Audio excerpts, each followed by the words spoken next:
algebra. For today, we will start with scalar multiplication of matrices and addition of matrices. But before we go into that, let us complete our discussion of special matrices.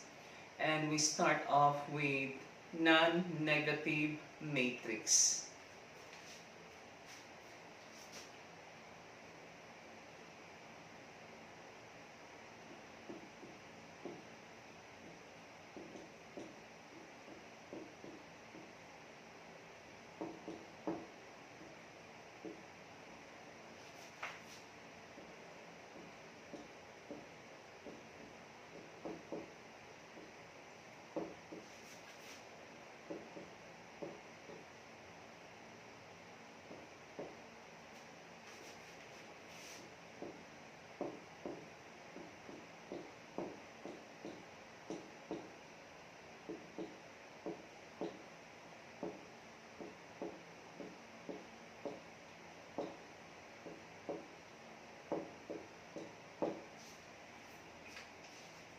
We read the definition of non-negative matrix. If for A here denotes a matrix, and the entries of matrix A are denoted by small letters, small letter A with double subscript ij. If the entries A sub ij of matrix A are greater than equal to 0, for all ij, then matrix A is called non-negative matrix.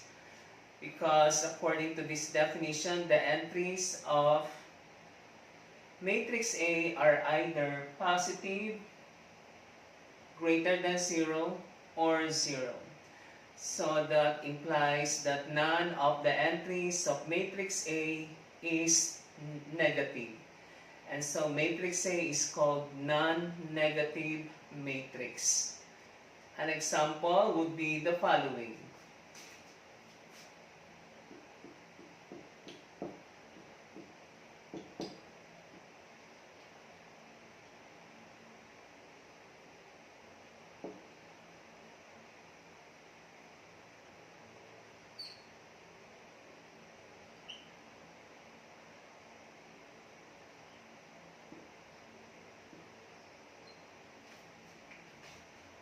This is an example of non-negative matrix. B here is a non-negative matrix. And to check if the given matrix is non-negative matrix, check if all the entries of the given matrix are positive or 0. And matrix B here has shape or size of 2 by 3 because it has 2 rows and 3 columns. And the entries of the first row of matrix B are 3, 17, and the irrational number E, and they are all positive. The entries of the second row of matrix B are 0, 0, 1. So the entries of the second row of matrix B are either 0 or 1. Therefore, none of the entries of matrix B is negative. Therefore, B is an example of non-negative matrix. Now, we define positive matrix if all the entries of the given matrix are greater than 0, that is, none of the entries of the given matrix are 0 or negative, then the given matrix is a positive matrix. We write the definition of positive matrix.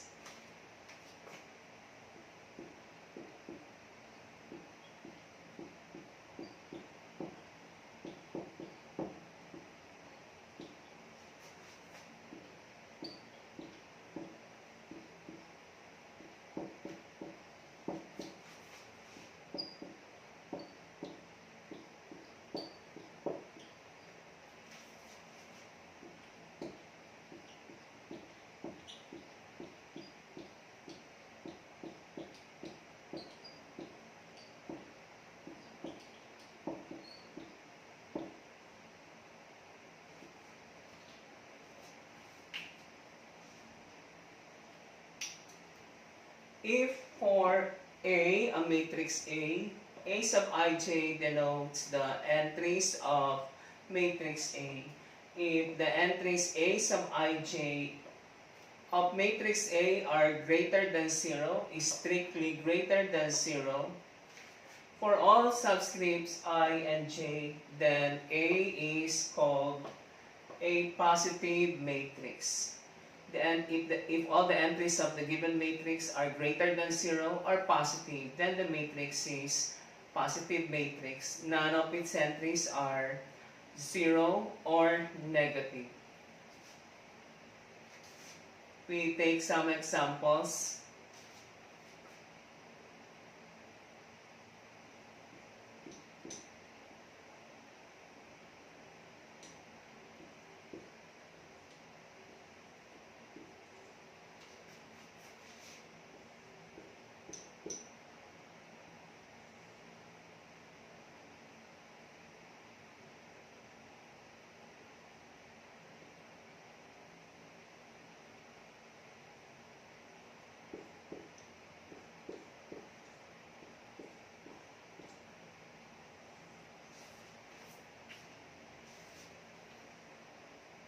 Matrix P has a size of 1 by 4 because matrix P has 1 row and 4 columns. So P is a 1 by 4 matrix. It has only 1 row. And all the entries of the row of matrix P are positive.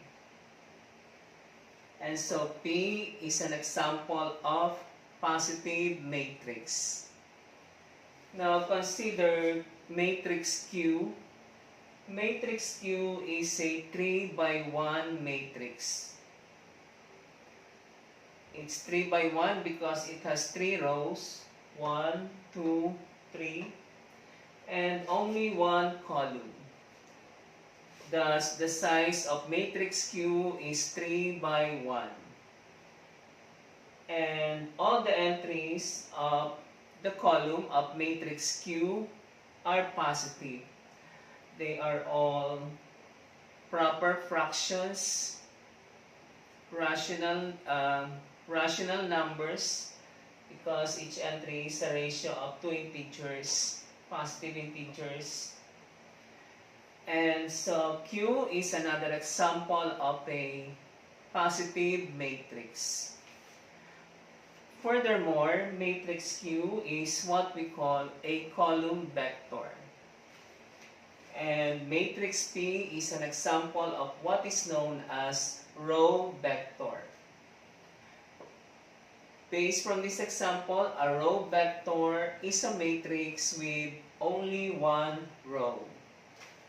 And Q is an example of column vector. Hence, a column vector is a matrix with only 1 column. And that completes our discussion of special matrices.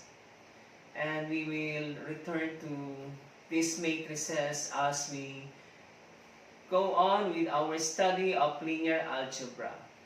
Now we define equality of matrices. When do we say two matrices are equal? There are two conditions to be satisfied by two matrices if these two matrices are to be equal. We define equality of matrices. Matrix A is equal to matrix B if the following conditions are satisfied by matrices A and B. First condition, the size of matrix A and the size of matrix B is the same. Or we say matrix A and matrix B have the same size or shape. And the second condition is A sub ij is equal to B sub ij for all ij. A sub ij denotes the entry of matrix A in the I column in the ith row and jth column. And B sub ij denotes the entry of matrix B in the ith row and jth column. And this condition, this equality, means that the corresponding entries of matrix A and matrix B should be equal.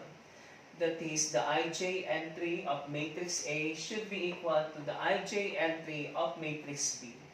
And this must be true for all values of I and j. We take an example.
Consider the following matrices.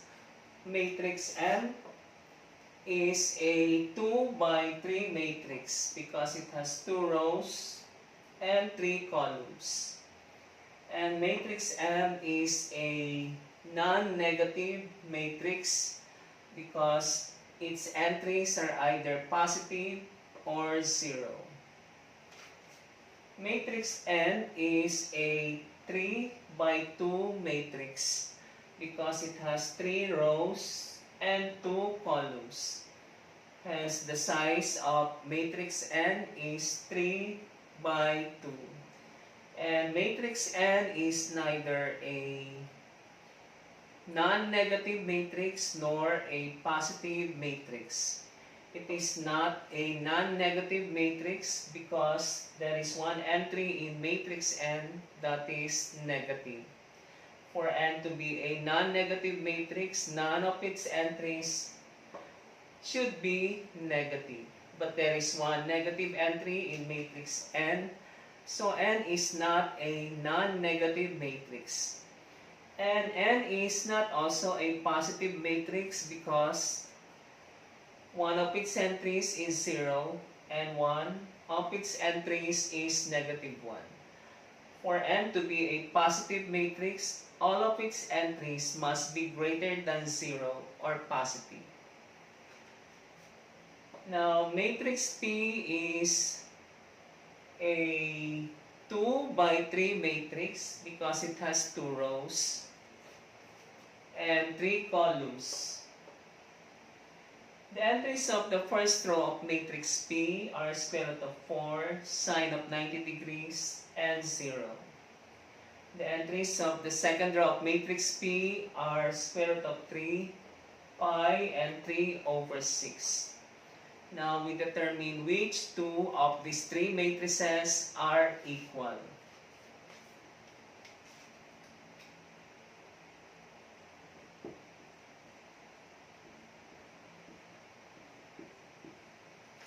Matrix M is not equal to matrix N because the first property of equal matrices is not satisfied. The size of matrix M is 2 by 3, while the size of matrix N is 3 by 2. So matrix M and matrix N have different sizes or shapes. Therefore, matrix M is not equal to matrix N. And there is no need to check condition 2 because the first condition is not satisfied already. And so there is no need to proceed in checking condition 2. Now, matrix N is not equal to matrix P.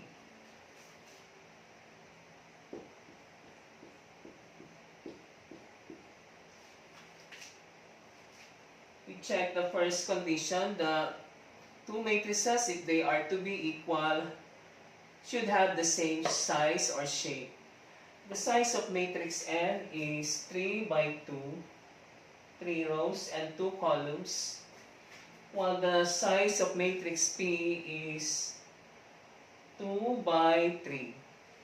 This is 3 by 2, while P is 2 by 3. So matrices N and P have different sizes, therefore they are not equal. Matrix N is not equal to matrix P. And again, there is no need to proceed to checking condition 2. Now, matrix M and matrix P have the same size. They are both 2 by 3 matrices. M has 2 rows and 3 columns. P has also 2 rows and 3 columns. And so the first condition for matrices to be equal is satisfied by matrices M and P. Now we check the second condition. The second condition says that corresponding entries of two matrices should be equal. The entry in the first row and first column of matrix M is 2. Now we check if this is equal to the corresponding entry in the first row and first column of matrix P. The entry in the first row and first column of matrix P is square root of 4. But if you extract the root of 4, the principal root of 4 is 2. So square root of 4 is equal to 2 because 2 is the principal root of square root of 4. Now the entry in the first row and second column of matrix M is 1. And if M is equal to P, the corresponding entry in the first row and second column of P should be equal to 1. And the entry in the first row and second column of P is sine of 90 degrees. But if you get the sine of 90 degrees, the sine of 90 degrees is 1. Therefore, this entry, sine of 90 degrees of P, is equal to the corresponding entry in the first row and second column of M, which is 1. And obviously, the entry in the first row and third column of matrix M and matrix P are equal. They are both 0. And similarly, the entry in the second row and first column of matrix M and matrix P are equal. They are both equal to square root of 3. In addition, the corresponding entry in the entry in the second row and second column of M, matrix M, is equal to the corresponding entry in the second row and second column of matrix P. They are both equal to the irrational number pi. The entry in the second row and third column of matrix M is 1/2. The corresponding entry in the second row and third column of matrix P is 3/6. 3/6 is a proper fraction, but it can be reduced to its lowest terms by dividing both sides, by dividing the numerator and denominator by 3. So 3 over 6 in lowest terms is 1/2. Therefore, this entry, 3 over 6 of matrix P is equal to the corresponding entry 1/2 of matrix M. So, the corresponding entries of matrices M and P are equal. And M and P have the same size. They are both 2 by 3 matrices. Thus, we conclude that M is equal to matrix P.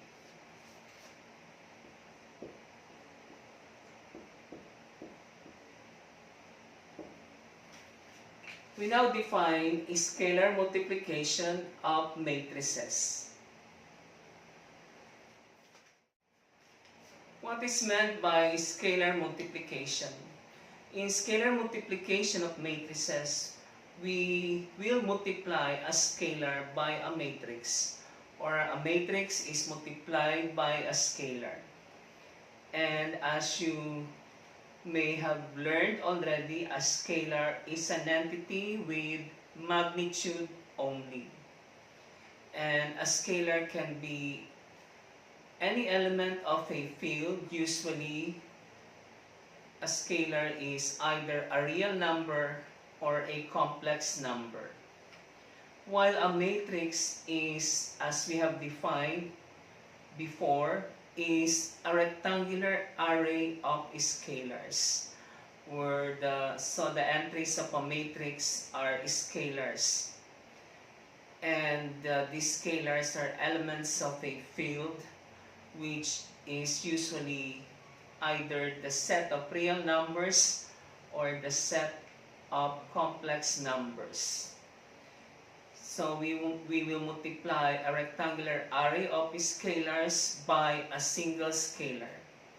And that is what is known as scalar multiplication of matrices. And if you multiply a scalar by a matrix, the product is a matrix. And the size of the matrix, that is the product of the scalar and a matrix, is the same as the size of the original matrix that is multiplied by a scalar. We now define scalar multiplication of matrix.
To define scalar multiplication of matrix, we let alpha, the Greek letter alpha, be any scalar. And we let capital A be the given matrix. The size of matrix A can be any, matrix A can have any size or shape. Then we define, this is the scalar multiplication of matrix. Matrix A is multiplied by the scalar alpha. And matrix A is denoted by this matrix with entries whose entries are denoted by small letter a with double subscript ij. And to multiply this matrix A with entries small a with double subscript ij by the scalar alpha is to multiply each entry of matrix A by the scalar alpha.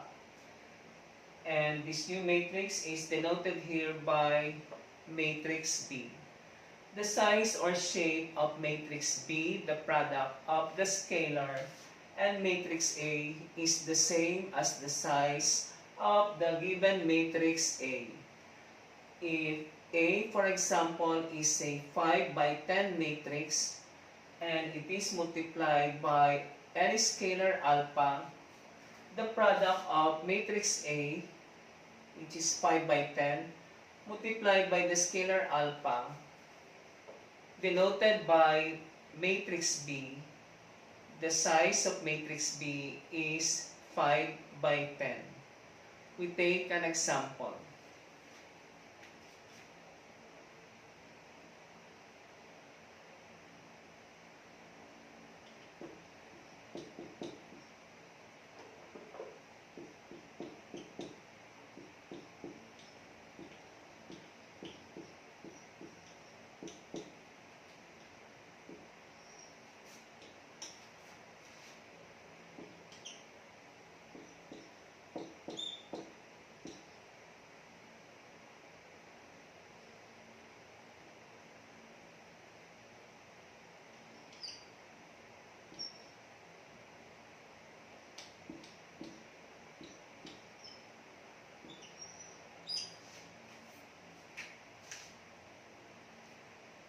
We find the product of the scalar K and the matrix B.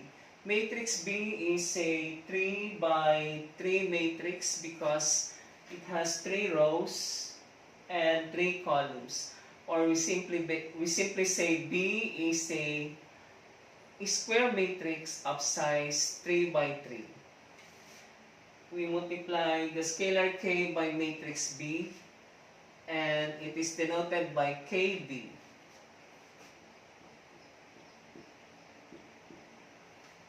Okay, the scalar K is the real number or rational number 1/2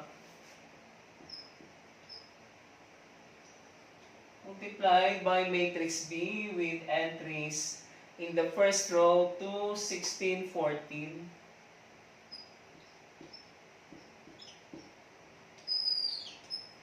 Entries in the second row 0, 8, 2. Entries in the last row 16, 64, 18, 64, and 0.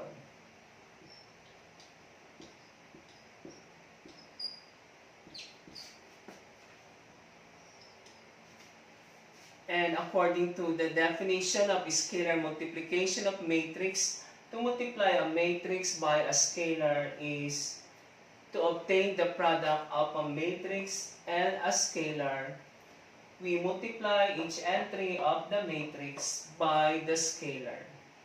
So we multiply 2 by 1/2, and that simplifies to 1. 1/2 multiplied by 16, that's 16 over 2, which simplifies to 8.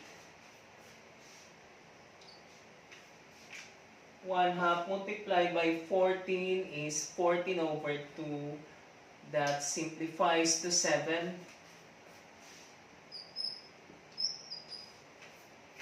We multiply each entry of the second row of matrix B by the scalar 1/2. 1/2 by 0 is 0. 1/2 multiplied by 8 is 8 over 2. That simplifies to 4. 1/2 by 1/2 is 2 over 2, which simplifies to 1. And we multiply each entry of the last row or the third row of matrix B by 1/2. 1/2 multiplied by 18 is 18 over 2, or 9. And 1/2 multiplied by 64 is 64 over 2, or that's 32.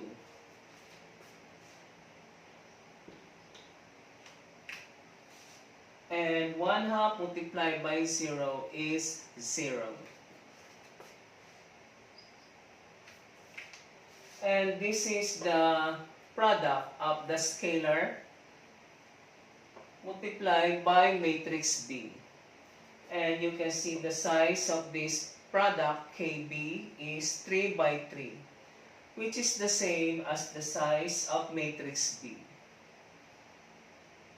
And the product KB, the scalar K multiplied by matrix B, as you can see, is a non-negative matrix because its entries are either positive or 0. None of the entries of the matrix KB is negative. Therefore, this matrix is a non-negative matrix. Now we define addition of matrices.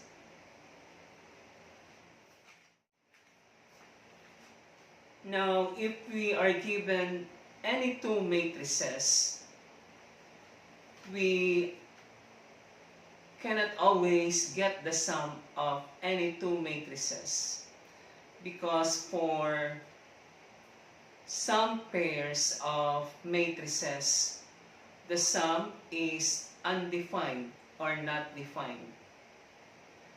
In particular, if two matrices have different size or different shapes, their sum cannot be obtained. That is, we cannot add two matrices with different sizes or different shapes. And so the sum of these two matrices, we say, is not defined. This means that to be able for us to add two matrices, the two matrices to be added have to have the same shape or the same size. We now define addition of matrices. Let A be an M by N matrix, which means that matrix A has M rows and N columns. And the entries of matrix A are denoted by small letter a with double subscript ij, where I refers to the row number of this entry and I goes from 1 to M. And J indicates the column number of this entry A sub ij, and J goes from 1 to N. And we also let B be an M by N matrix, which means that B has M rows and N columns. Therefore, matrices A and B have the same size or the same shape, and they are both M by N matrices with the same number of rows M and the same number of columns N. The entries of matrix B are denoted by B sub ij, where the subscript I refers to the row number of this entry B sub ij, and I goes from 1 to M. And the second subscript of Bj denotes or indicates the column number of this entry B sub ij, and J goes from 1 to N. Then the sum of matrices A and B, denoted by A plus B. Again, this operation plus indicates the operation addition, is given by the following. This gives us the method for adding matrices A and B. And what does this tells us? A plus B, by substitution, A is the matrix with entries A sub ij plus matrix B. Matrix B is the matrix with entries B sub ij. And the sum is obtained. The entries of the sum A plus B are A sub ij plus B sub ij. Note that A and B have the same double subscript ij and ij. This means that when you add two matrices with the same size or the same shape, you simply add the corresponding entries of the two matrices A and B. And suppose the sum of A and B with these entries is denoted by capital C.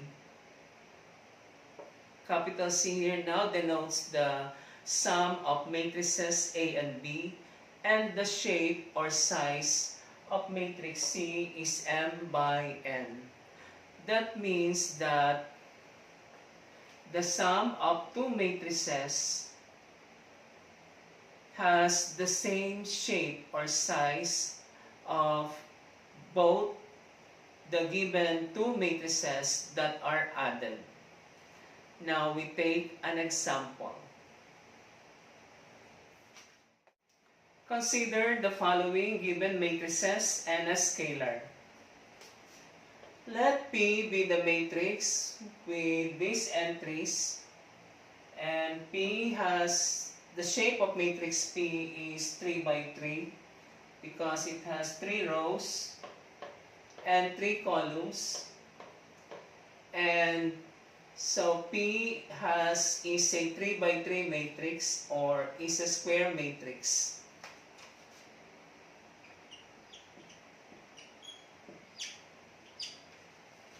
The second given matrix is Q, and Q has 3 rows, 1, 2, 3, and 3 columns, 1, 2, 3. So the size of matrix Q is 3 by 3.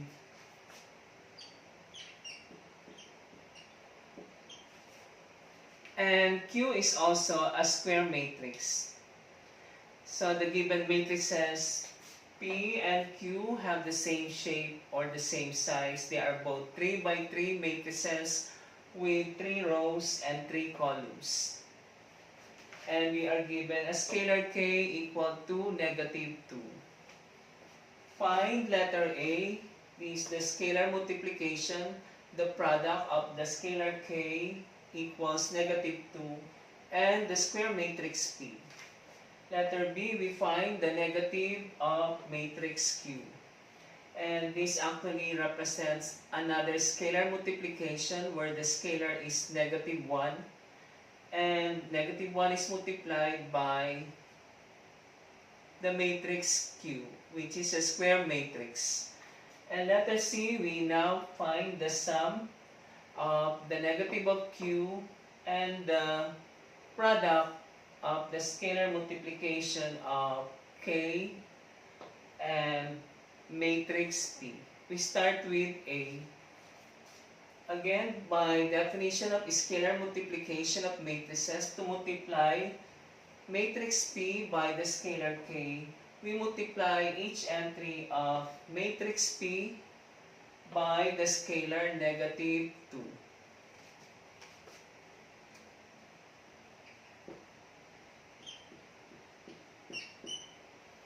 K is negative 2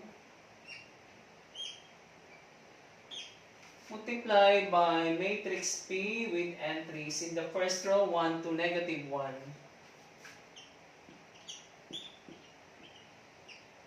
Second row 0, negative 2, 0. Last row entries of P, negative 1, 3, 1. And we now apply the definition of scalar multiplication of matrices. We multiply each entry of matrix P by the scalar negative 2. And the shape of this product is the same as the shape of the given matrix P.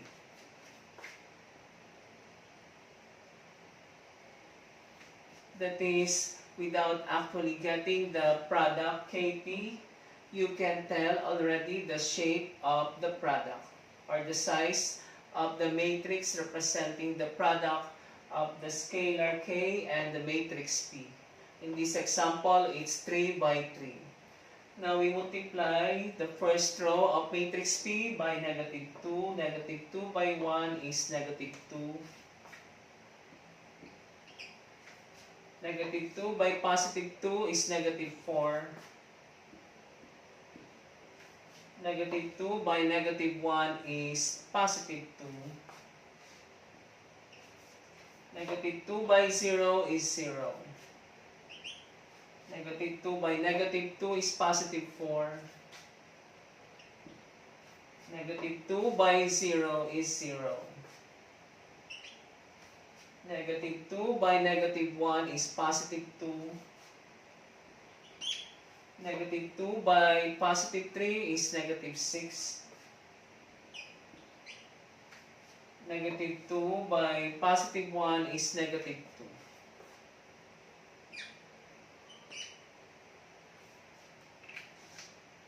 And you can see this matrix has a size of 3 by 3. Now letter B, we find the negative of matrix Q. This represents another scalar multiplication where the scalar is negative 1. And to find the product of negative 1 and the matrix Q, we multiply each entry of matrix Q by negative 1.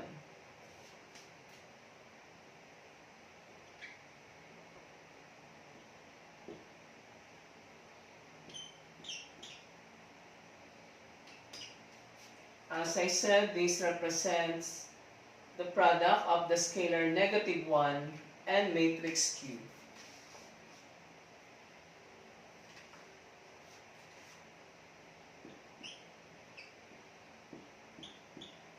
We have negative 1 multiplied by matrix Q with entries 2, negative 1, 0 in the first row.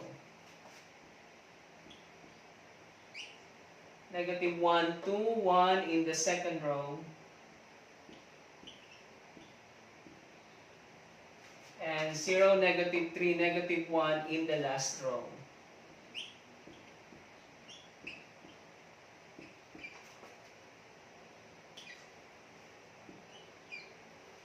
And because matrix Q is a 3 by 3 matrix, the shape or size of negative Q is also 3 by 3. And the entries of that matrix negative Q is obtained by multiplying all the entries of matrix Q by negative 1. Negative 1 multiplied by 2 is negative 2. Negative 1 multiplied by negative 1 is positive 1. Negative 1 by 0 is 0. Negative 1 by negative 1 is positive 1. Negative 1 by positive 2 is negative 2. Negative 1 by positive 1 is negative 1. Negative 1 by 0 is 0. Negative 1 by negative 3 is positive 3. Negative 1 by negative 1 is positive 1. And this matrix has size 3 by 3. The size of negative Q is 3 by 3.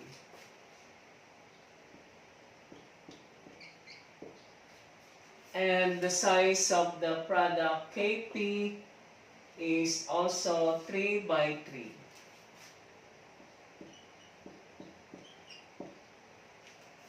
Now we find letter C, negative Q plus Kp. The negative of matrix Q plus the scalar product of K and matrix P. Before you add two matrices, you check if the two matrices have the same size or the same shape. If they have different sizes or different shapes, there is no need to get their sum. and you simply say the sum is not defined. There is no need to get their sum, the sum of two matrices, if they have if they have different size or different shape, because in the first place you cannot add them, and you simply say the sum of two matrices with different size or different shapes is not defined. But for this example, the size of negative q, or the negative of matrix q, is 3 by 3. And the size of the product of the scalar k and the matrix P is also 3 by 3.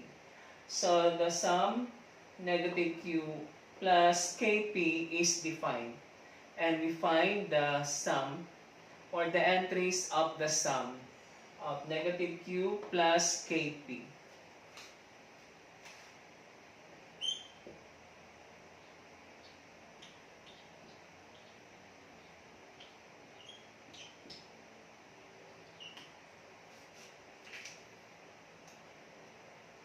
The entries of negative q, or the negative of q, in the first row are negative 2, 1, 0.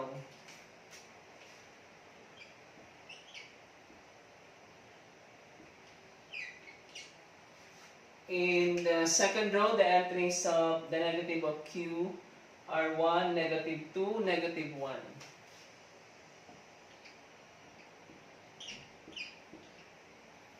And the entries in the last row are 0, 3, 1.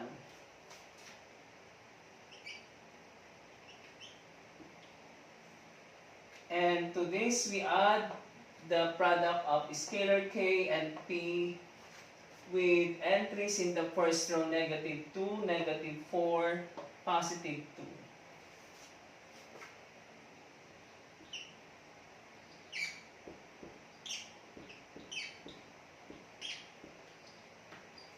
In the second row, we have 0, 4, 0. In the last row, we have 2, negative 6, negative 2.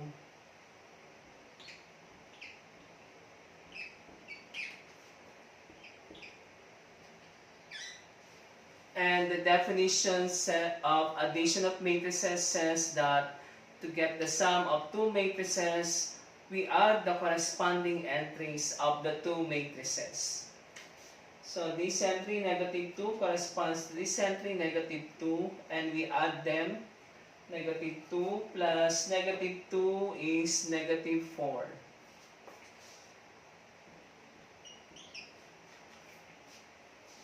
We are adding the corresponding entries of the first row.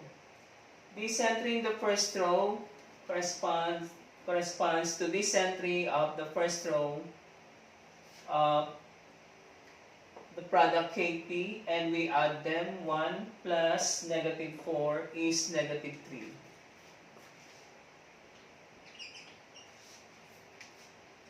And this entry 0 minus q corresponds to this entry 2 of the product kp, and we add them. 0 plus 2 is 2.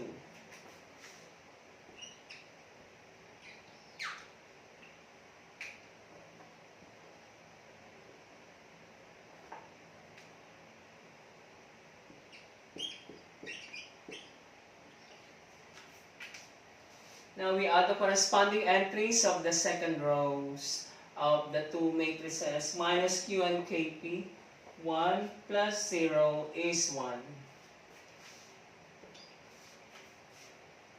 Negative 2 plus 4 is positive 2. Negative 1 plus 0 is negative 1. Now we add the corresponding entries of the third row of the two matrices, beginning with 0, and its corresponding entry is 2, and we add them. 0 plus 2 is 2. 3 plus negative 6 is negative 3. And 1 plus negative 2 is negative 1. And the sum is a matrix with size 3 by 3 because it has 3 rows, 1, 2, 3, and 3 columns, 1, 2, 3. And you will get the same sum if you start with Kp plus the negative of Q. Or if you start with the entries of the second matrix, minus 2 plus minus 2 is minus 4. Negative 4 plus 1 is minus 3. 2 plus 0 is 2. 0 plus 1 is 1. And 4 plus negative 2 is positive 2. 0 plus negative 1 is negative 1. 2 plus 0 is 2. Negative 6 plus 3 is negative 3. And finally, negative 2 plus 1 is negative 1. Therefore, this 3 by 3 matrix is also equal to the sum of Kp plus negative Q.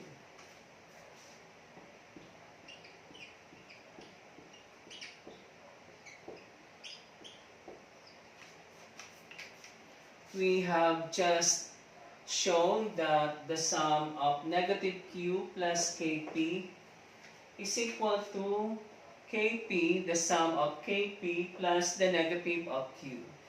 And that is what is known as the commutative property or commutativity property. This means that addition of matrices is commutative, or addition of matrices satisfies the commutative property, which means that in adding two matrices with the same size or the same shape, order is not important. Now we enumerate, we list down the properties of addition of matrices and scalar multiplication of matrices.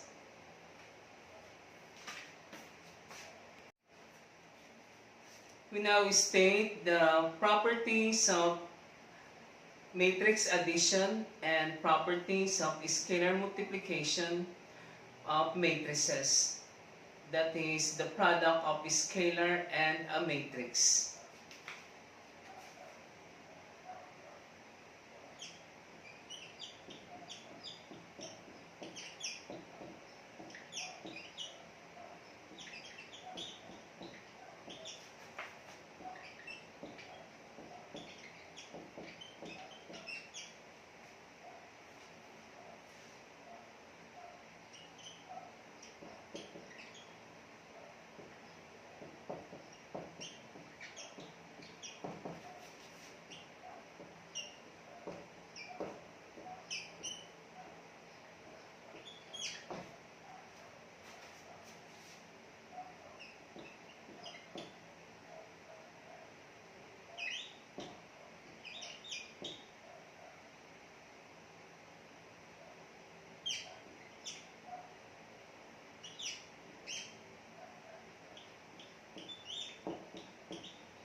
we let capital letters A, B, C denote M by N matrices.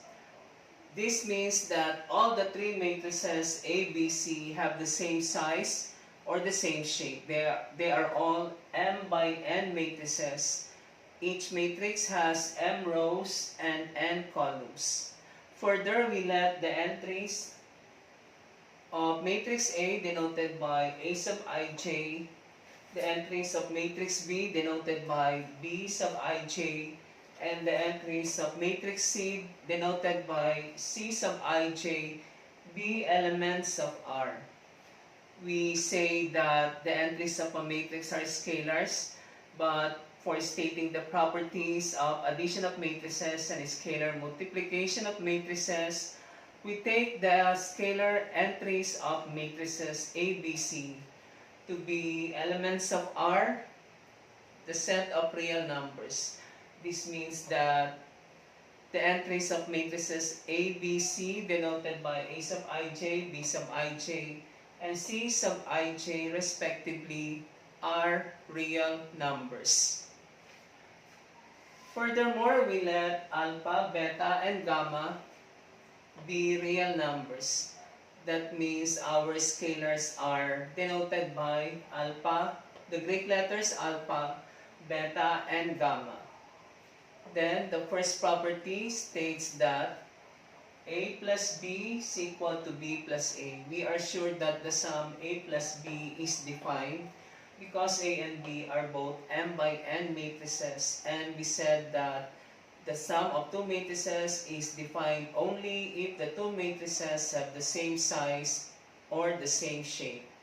Also, we are sure that the sum B plus A is defined because A and B have the same size. They are both M by N matrices. And this property says that A plus B is the same as the sum B plus A. At the left hand side, A comes first before B, but at the right hand side, B comes first before A. But regardless of the order in which A and B are added, the sum is the same. And this is what we call commutative property or commutativity property for addition of matrices. The second property says A plus quantity B plus C is equal to quantity A plus B plus C. Because addition of matrices is also a binary operation, that means you can only combine two matrices at a time by the binary operation addition. And so to get the sum of three matrices A plus B plus C, either you add these three matrices in this way by first getting the sum of B plus C and the sum is added to A, or you get first the sum of A and B, you group first the two matrices A and B, you get their sum, and the sum is added to C. And we are sure that this sum B plus C is defined because B and C are both M by N matrices, and we can add B plus C to A because A is M by N matrices, B plus C is also an M by N matrices, is also an M by N matrix, because B and C are M by N matrices. The sum B plus C is an M by N matrices, and A is an M by N matrix, so the sum A and the sum of B plus C is defined. Similarly, A plus B is defined. We are sure about that because A and B have the same size. They are both M by N matrices. And the sum of A and B has also size M by N. And C is an M by N matrix. Therefore, the sum of this sum A plus B and C is defined.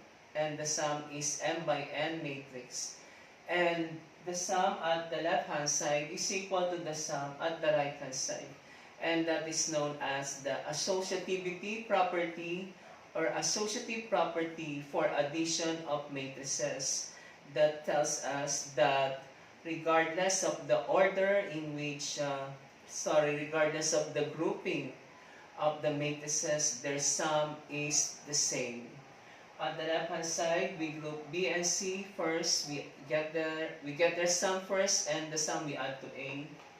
At the right hand side, we first group the first two matrices A and B. We get their sum, and the sum we add to C. But the associative property tells us that regardless of the regardless of the grouping in which the matrices are added, the sum is the same. Number 3, A plus 0. 0 here is the zero matrix. A zero matrix is a matrix all of whose entries are 0. Again, if all the entries of a matrix are 0, it is called a zero matrix denoted by 0. A plus the zero matrix, any matrix A of size m by n added to the zero matrix with the same size as matrix A. So the zero matrix here is understood to have the same size as A. If you add the zero matrix to any matrix, the sum is the matrix A. And zero matrix here is called the identity element for addition of matrices. And it has the property that if you add the zero matrix to any other matrix of the same size or the same shape, the sum is the matrix A. Number 4, this is the first property of scalar multiplication of matrices. We are multiplying the scalar alpha by the sum of matrices A and B. And this is known as the left distributive property of scalar multiplication over addition of matrices. Left distributive property because alpha is at the left, to the left of the sum A plus B. And to multiply the scalar alpha by the sum of matrices A and B is the same as multiplying each of the matrices A and B by the scalar alpha. Thus, alpha times quantity A plus B is equal to this product of the scalar alpha and matrix A plus the product of the scalar alpha and matrix B. This is another property of scalar multiplication of matrices, and because beta, the scalar beta, is to the right of the sum A plus B, this is now known as the right distributive property of multiplication, scalar multiplication over addition of matrices. We are distributing beta, the scalar beta, from the right. So quantity A plus B multiplied by the scalar beta is equal to beta multiplied by the matrix A plus the scalar beta multiplied by matrix B. In number 6, we have a scalar multiplication, the product of the zero scalar, the zero real number, or the zero integer multiplied by matrix A.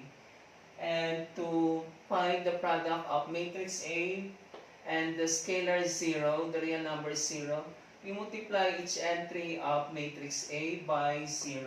And if you do that, all the entries of this product, 0, scalar, and matrix A would be 0. And so the product of the scalar 0 and matrix A is the 0 matrix. And this is another property of scalar multiplication. It's the associative property for scalar multiplication. We have the scalar alpha multiplied by the product of the scalar beta and matrix A is the same as the product of the scalars alpha and beta and matrix A. At the left hand side, we get first the product of the scalar beta and matrix A, and the result we multiply the product of this scalar beta and matrix A is a matrix, and we multiply each entry of that matrix by the scalar alpha. And this product is the same as when you multiply first the two scalars alpha and beta and multiply each entry of matrix A by the product of the scalars alpha and beta.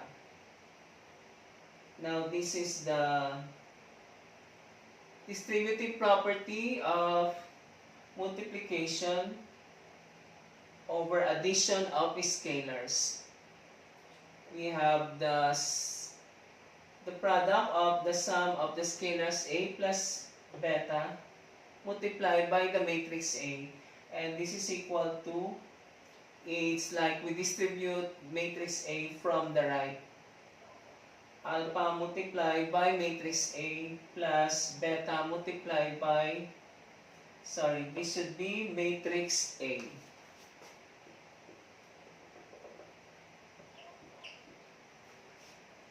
And these are the properties of matrix addition and scalar multiplication of matrices. Now, I will prove the second property in general.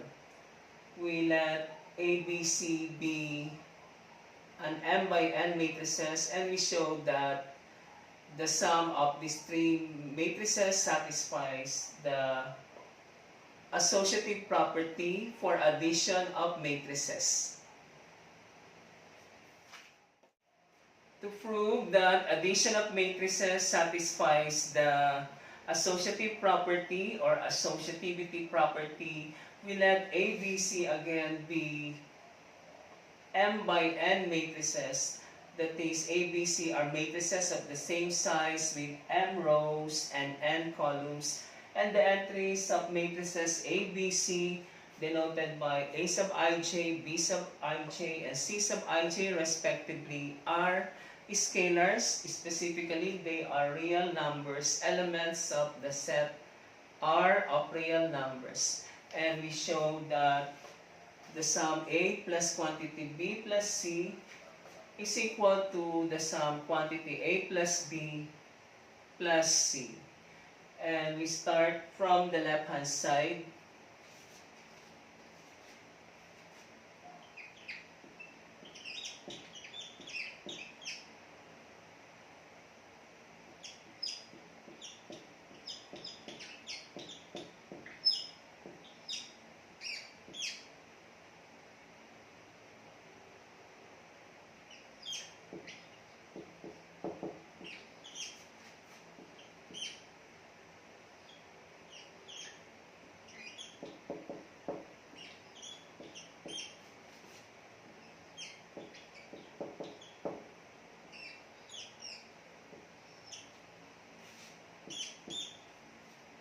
We start from the left-hand side where we have A plus quantity B plus C. And A is the matrix with entries A sub ij, where I is 1 to m and j is 1 to n. Plus quantity B. B is the matrix with entries B sub ij. B sub ij are real numbers, where I goes from 1 to m and j is 1 to n, plus matrix C with entry C sub ij, where C sub ij are real numbers, elements of the set of real numbers, and I goes from 1 to m and j goes from 1 to n. And when we add, when you have grouping symbols in an expression, you start performing the operation inside the grouping symbols. So we start first by adding the matrices B and C because they are in a grouping symbols. And to add the matrices B and C, by definition of addition of matrices, we add their corresponding entries. So the ij entry of matrix B is added to the ij corresponding I sub j entry of matrix C.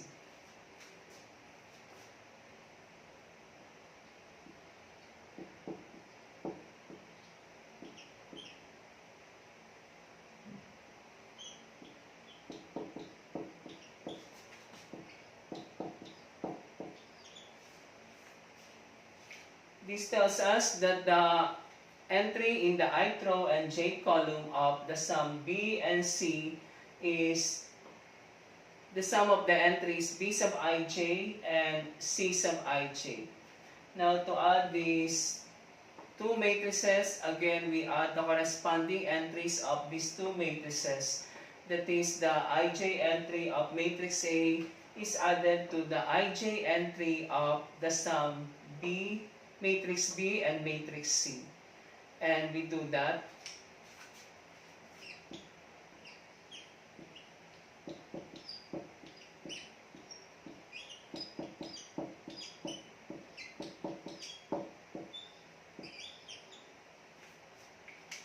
And this is the ij entry, the entry in the ith row and j column of the sum of matrix A plus quantity matrix B plus matrix C. And we know that A sub ij, B sub ij, and C sub ij are real numbers. And the set of real numbers satisfies the associative property for addition of real numbers. So this sum A sub ij plus quantity B sub ij plus C sub ij can be written as quantity A sub ij plus B sub ij plus C sub ij.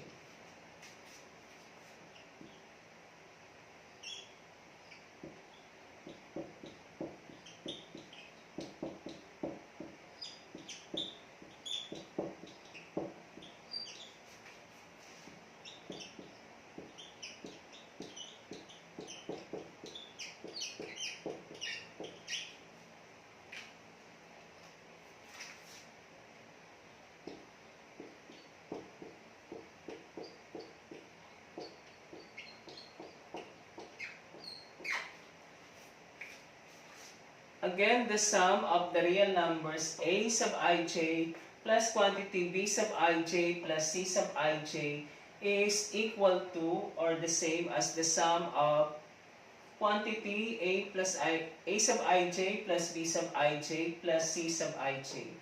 And that's by associative property of the set of real numbers under the binary operation addition.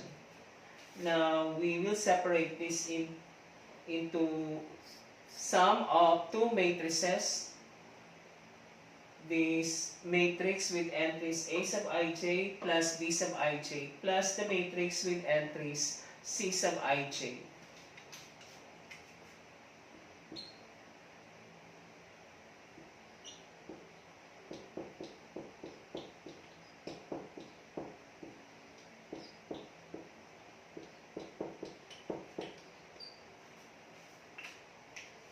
And again, we separate this. We write this matrix as the sum of the matrices A and B with entries A sub ij and B sub ij respectively.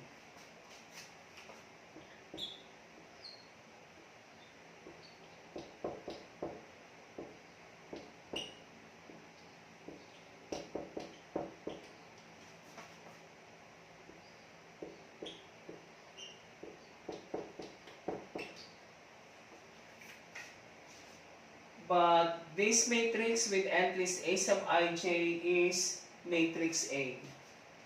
We have open parentheses. And this matrix with entries B sub ij is matrix B. Close parentheses. Plus this matrix with entry C sub ij is matrix C plus C.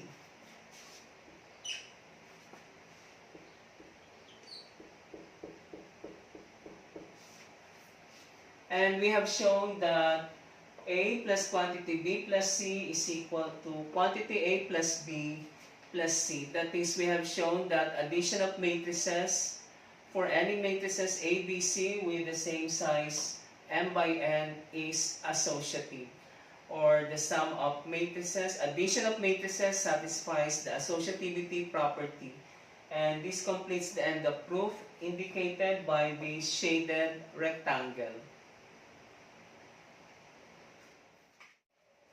For your practice, please try the following exercises. Number 1, let H be the matrix with entries 1, 5, 7, negative 2. So H is a square matrix with 2 rows and 2 columns. Let L be the matrix with entries 1, negative 6, 5 in the first row, 2, negative 7, 3 in the second row. Thus, matrix L is a 2 by 3 matrix with 2 rows and 3 columns. And let M be another 2 by 3 matrix with entries in the first row 3, negative 2, 0, and negative 1, 0, 1 in the second row. Find letter A, 2M minus L. Here you first get, you may use direct substitution, 2 multiplied by matrix M minus matrix L. Or you may start by getting the product of the scalar 2 and matrix M. Then you get the negative of matrix L. And then you get the sum of 2M plus the negative of matrix L. And letter B, this is the scalar multiplication, the product of scalar 1/3 and matrix H. And letter C, this is scalar multiplication, is product of the scalar negative 3 and the matrix M minus L. Again, when you have a grouping symbol, you start first by performing the operation inside the grouping symbol. That means you first get the sum of matrix M and the negative of matrix L. But the negative of matrix L is obtained by multiplying each entry of matrix L by the scalar negative 1. Number 2, letter A, prove the commutative property for any matrices A and B. Prove that A plus B is equal to B plus A. And letter B, prove this is one of the properties of scalar multiplication of matrices for any matrices A and B and scalar alpha. Prove that alpha times quantity A plus B is equal to alpha times matrix A plus the scalar alpha multiplied by matrix B. This is the left distributive property of scalar multiplication over addition of matrices. And that completes our lesson for today. In the next lesson, we will start with multiplication of matrices and the properties satisfied by multiplication of matrices. If you have question about the lesson today, you ask your questions in the comments below. Thank you for joining me in my class today in linear algebra.